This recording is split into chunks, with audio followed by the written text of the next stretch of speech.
نحمده ونصلي بسم اللہ الرحمن الرحیم محمد الرسول اللہ صلی اللہ علیہ وآلہ وسلم والذین معه اشداء علی الکفار رحماء بینہم تراہم رکعا سجدا یبتغون فضلا من اللہ ورضوانا صدق اللہ مولانا العظیم۔ انتہائی واجب الاحترام، قابل صد احترام جملہ بزرگان دین،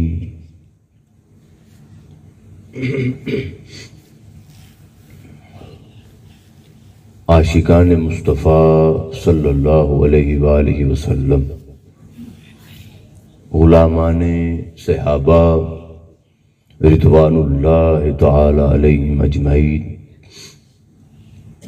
محبان اہل بیت سلام اللہ تعالی علیہم،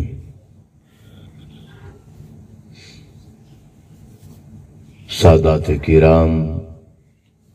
منتظمین مجلس،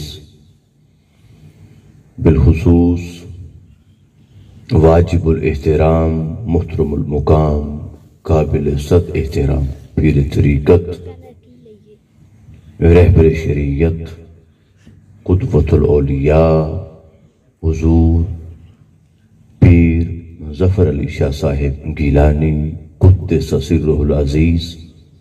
دامت برکاتہم العالیہ،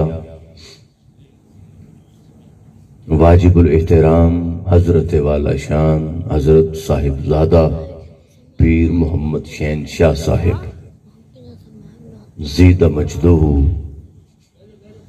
دامت برکاتہ، اور میرے بھائی، میرے محسن، انتہائی پیار اور محبت سے نوازنے والے اور محبت کرنے والے محترم المقام محترم سید محمود الحسن شاہ صاحب گیلانی، اور جملہ علماء کرام، برادران اسلام، اللہ کا کرم ہے، اس کا شکر ہے، اس کا فضل و احسان ہے۔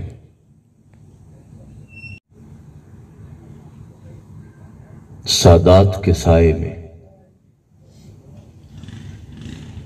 مولائے کائنات سیدنا علی المرتضیٰ سلام اللہ تعالی علیہ الصلاۃ والسلام رضی اللہ تعالی عنہ، آپ کے ذکر پاک کی مجلس سجانے کی، اس میں جمع ہونے کی، ذکر سننے کی اور ذکر کرنے کی توفیق عطا فرمائی۔ یہ معنی نہیں رکھتا کہ تعداد کتنی ہے، یہ معنی رکھتا ہے کہ اپنے ایمان کا جذبہ کتنا ہے۔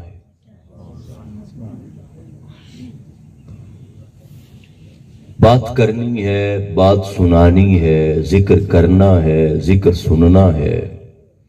وہ ایک فرد ہو تو پھر بھی انہیں کا ذکر، وہ ہزاروں لوگ ہوں تو پھر بھی انہیں کا ذکر۔ مقدر اسی کے میں ہوتا ہے جس کی اس بارگاہ سے سلیکشن ہو جاتی ہے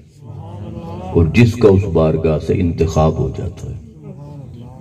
توفیق مل جائے تو موسم اور روڈ اور سفر اور حالات آڑے نہیں آتے، اور اگر توفیق نہ ملے پھر آسائشیں جتنی بھی ہوں پاک ذکر کے لیے جمع نہیں ہوا جا سکتا۔